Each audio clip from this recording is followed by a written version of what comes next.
ನಾವಿಲ್ಲೆಲ್ಲ ವಕ್ಫ್ ಅಂತೀವಿ, ಆ ಬೆಂಗಳೂರು ಬೋರ್ಡ್ ಮೇಲೆ ಔಕಾಫ್ ಅಂತ ಬರ್ತಾರೆ. ವಕ್ಫ್ ಅಂದರೆ ಸಿಂಗ್ಯುಲರ್ ವರ್ಡ್, ಏಕವಚನ ಅಂತೀವಿ. जैसा कि वाहिद जमा बोलते हैं ना उर्दू में, औकाफ ಅಂದರೆ ಬಹುವಚನ.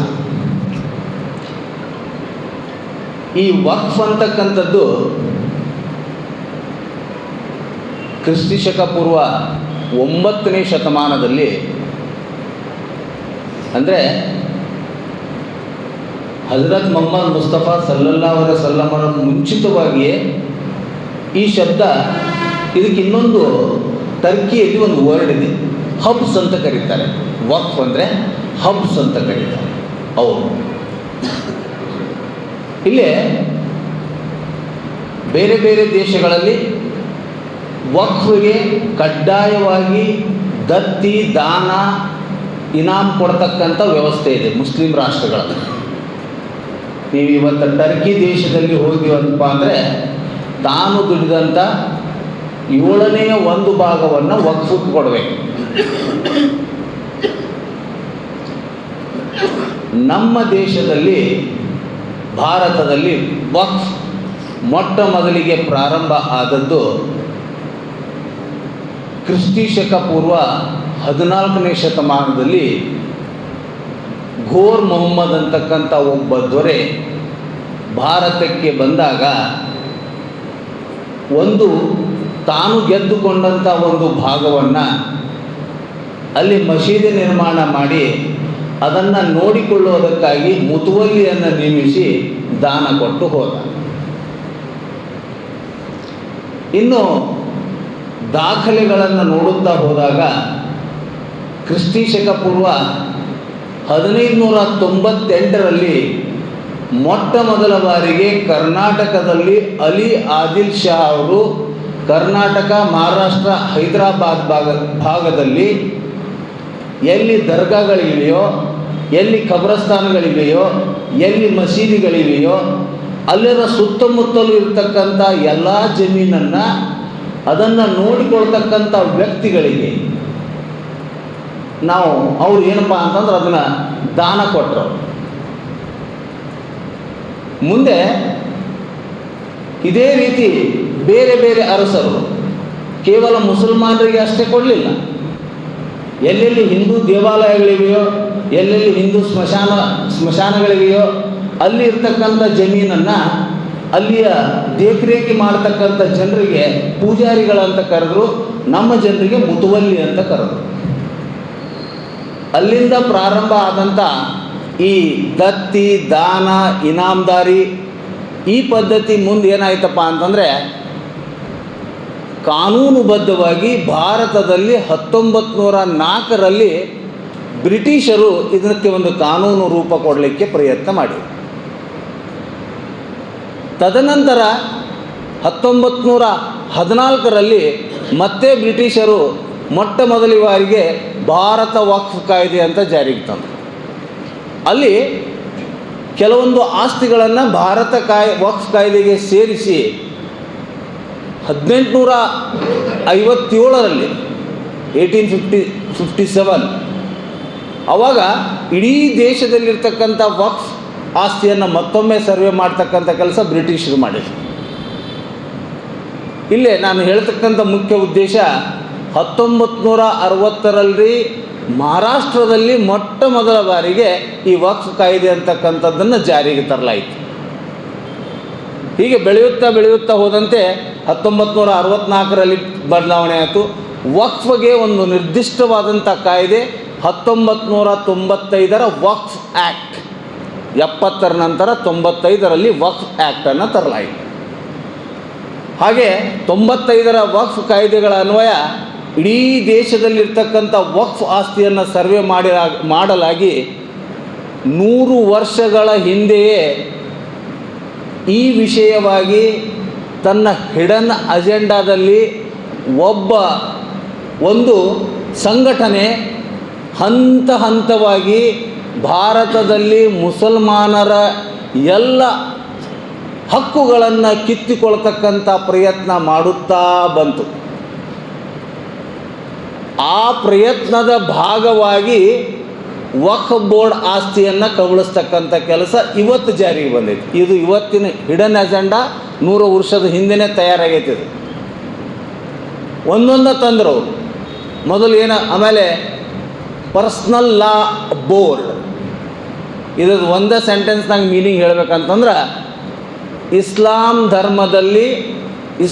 ಧರ್ಮದಲ್ಲಿ ಹುಟ್ಟುವ ವ್ಯಕ್ತಿಗೆ ಒಂದು ದಿನದ 24 ತಾಸಿನಲ್ಲಿ ಯಾವ ಕೆಲಸಗಳನ್ನು ಮಾಡಬೇಕು ಅಂತಕ್ಕಂಥದ್ದನ್ನು ನಮ್ಮ ಶರೀಯತ್ನಲ್ಲಿ ಬರೆಯಲಾಗಿದೆ.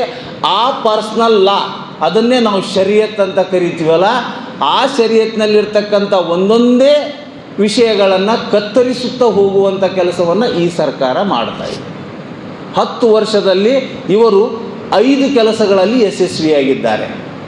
ಒಂದನೇದ್ದು ತ್ರಿವಳಿ ತಲಾಕ್, ಎರಡನೇದ್ದು ಅಜಾನ್, ಸುಪ್ರೀಂ ಕೋರ್ಟ್ದಿಂದ ಆರ್ಡರ್ ಮಾಡಿದ್ರು ಅದನ್ನು ಅಜಾನದ್ದು. ನೆಕ್ಸ್ಟ್ ಹಲಾಲ್, ಝಟ್ಕಾ ಮತ್ತು ಹಲಾಲ್ ಕಟ್ಟಕ್ಕೆ ಸಂಬಂಧಪಟ್ಟಂತೆ. ತದನಂತರದಲ್ಲಿ ಮೊನ್ನೆವಾದಂಥ ಪರ್ದಾ. ಈಗ 4ರಲ್ಲಿ ಯಶಸ್ವಿಯಾಗಿ 5ನೆಯ ಭಾಗವಾಗಿ ವಕಫ್ ಆಸ್ತಿಗೆ ಕೈ ಹಾಕಿದ್ದಾರೆ. ಇದನ್ನು ಪ್ರಸ್ತುತ ಸಂದರ್ಭದಲ್ಲಿ ಸರ್ವೆ ಮಾಡಿದಾಗ ಇಡೀ ಭಾರತ ದೇಶದಲ್ಲಿ 9.8 ಲಕ್ಷ ಹೆಕ್ಟರ್ ಭೂಮಿ ವಕಫ್ ಬೋರ್ಡ್ದಿದೆ. ಭೂಮಿ ಆಸ್ತಿಯನ್ನು ಇನ್ನೂ ಸರ್ವೆ ಮಾಡಿಲ್ಲ. ವಕಫ್ ಬೋರ್ಡ್ ಆಸ್ತಿ ಎಲ್ಲಿಷ್ಟಿದೆ ಅಂತ.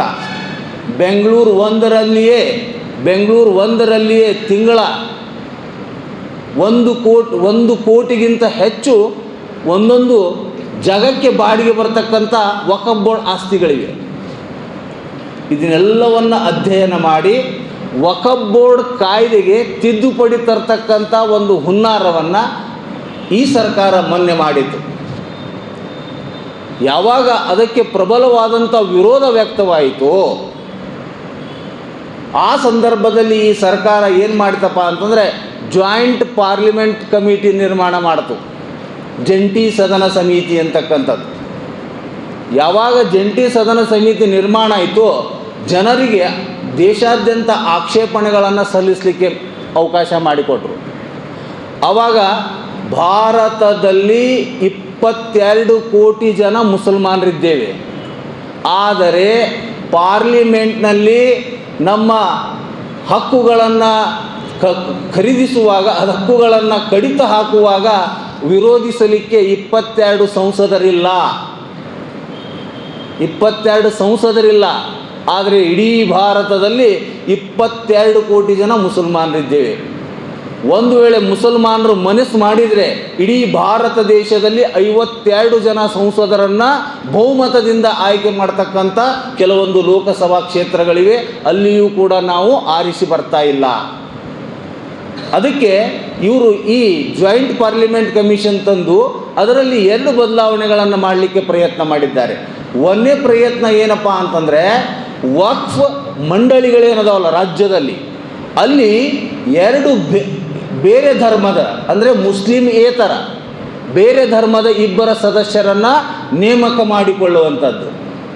ಈಗಾಗಲೇ ಸರ್ಕಾರ ಮುಜರಾಯಿ ಇಲಾಖೆ ಅಂತ ಸ್ಥಾಪನೆ ಮಾಡಿದೆ.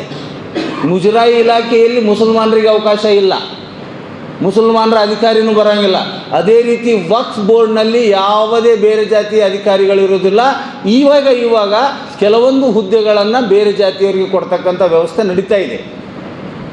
ಅದಕ್ಕೆ ನಾವು ಇದು ವಕ್ಫ್ ಆಸ್ತಿ ಯಾವ ಸರ್ಕಾರ ಕೊಟ್ಟದ್ದು ಅಲ್ಲ, ಯಾರು ನಮಗೆ ಸರ್ಕಾರ ಕೊಟ್ಟದ್ದಲ್ಲ. ಇದು ಕೇವಲ ಮುಸ್ಲಿಮರ ಹಿತ ಕಾಪಾಡುವುದಕ್ಕಾಗಿ, ಮುಸ್ಲಿಮರ ಧಾರ್ಮಿಕ ಆಚರಣೆಗಳಿಗಾಗಿ, ಮುಸ್ಲಿಮರ ಸಾಮಾಜಿಕ, ಆರ್ಥಿಕ, ರಾಜಕೀಯ ವ್ಯವಸ್ಥೆಯನ್ನು ಬಲಪಡಿಸುವುದಕ್ಕಾಗಿ ಸ್ಥಾಪನೆಗೊಂಡಂಥ ವಕ್ಫ್ ಸಂಸ್ಥೆ. ಇದನ್ನು ಬಿಟ್ಟು ಇದರಲ್ಲಿ ಯಾರೂ ಇದರಲ್ಲಿ ಹಕ್ಕನ್ನು ಕಸಿದುಕೊಳ್ಳಲಿಕ್ಕೆ ಸಾಧ್ಯವಿಲ್ಲ. ಇನ್ನೊಂದು, ಈ ವಕ್ಫ್ ಆ್ಯಕ್ಟ್ ತಿದ್ದುಪಡಿಯಲ್ಲಿ ಇನ್ನೊಂದು ಮಹತ್ವವಾದಂಥ ವಿಷಯ ಏನಪ್ಪ ಅಂತಂದರೆ, ಇವ್ರದ್ದು ಯಾವಾಗಲೂ ಟ್ವಿಸ್ಟೆಡ್ ಪಾಲಿಸಿ ಇರ್ತೈತಿ. ಏನು ಮಾಡ್ತಾರೆ ಇವರು ಅಂದರೆ, ಸ್ತ್ರೀಯರನ್ನು ಅವಕಾಶ ಮಾಡಿಕೊಡಬೇಕು ಅಂತಕ್ಕಂಥದ್ದನ್ನು ಅದರಲ್ಲಿ ಸೇರಿಸಿದ್ದಾರೆ. ನಾವು ಇದೇ ರೀತಿ ಮುಂದುವರೆದಿದ್ದೇ ಆದರೆ ಈ ಏನಿದು ಕಾನೂನಿದೆಯಲ್ಲ, ಈ ಕಾನೂನು ತಿದ್ದುಪಡಿ ಆದಿದ್ದೇ ಸಂದರ್ಭದಲ್ಲಿ ನಮ್ಮ ವ್ಯವಸ್ಥೆಯ ಮೇಲೆ, ವಕ್ಫ್ ವ್ಯವಸ್ಥೆಯ ಮೇಲೆ ಬೇರೆ ಜನ ಬಂದು ನಮ್ಮ ಆಡಳಿತ ಯಂತ್ರವನ್ನು ಸ್ಥಗಿತಗೊಳಿಸಲಿಕ್ಕೆ ಪ್ರಯತ್ನ ಮಾಡ್ತಾರೆ. ಅದಕ್ಕೆ ನಾವು ನಮ್ಮ ಜನರಿಗೆ ಈ ವಿಷಯವಾಗಿ ನಾವು ನಮ್ಮ ಜೀವನ ಕೊನೆಯ ಹಂತದಲ್ಲಿದ್ದೆ, ನಾವು ಒಂದು ಹಂತಕ್ಕೆ ಬಂದು ತಲುಪಿದ್ದೇವೆ.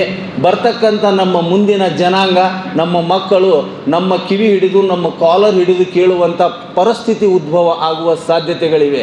ಅದಕ್ಕೆ ಇವುಗಳ ರಕ್ಷಣೆಗಾಗಿ, ನಮ್ಮ ಶರೀಯತ್ ಮತ್ತು ವಕ್ಫದ ರಕ್ಷಣೆಗಾಗಿ ನಾವು ಜೀವ ಕೊಟ್ಟವಾದರೂ ಇದರ ವಿರುದ್ಧ ಹೋರಾಟ ಮಾಡಬೇಕಾದಂಥ ಅವಶ್ಯಕತೆ ಇದೆ ಅಂತಕ್ಕಂಥ ಮಾತನ್ನು ಹೇಳಿ, ನನಗೆ ಎಷ್ಟು ತಿಳಿದಿದೆ ಅಷ್ಟು ವಿಷಯವನ್ನು ತಮ್ಮ ಮುಂದೆ ಇಟ್ಟಿದ್ದೇನೆ. ತಮ್ಮೆಲ್ಲರಿಗೂ ಅಭಿನಂದನೆಗಳನ್ನು ಹೇಳಿ ನನ್ನ ಮಾತನ್ನು ಮುಗಿಸುತ್ತೇನೆ.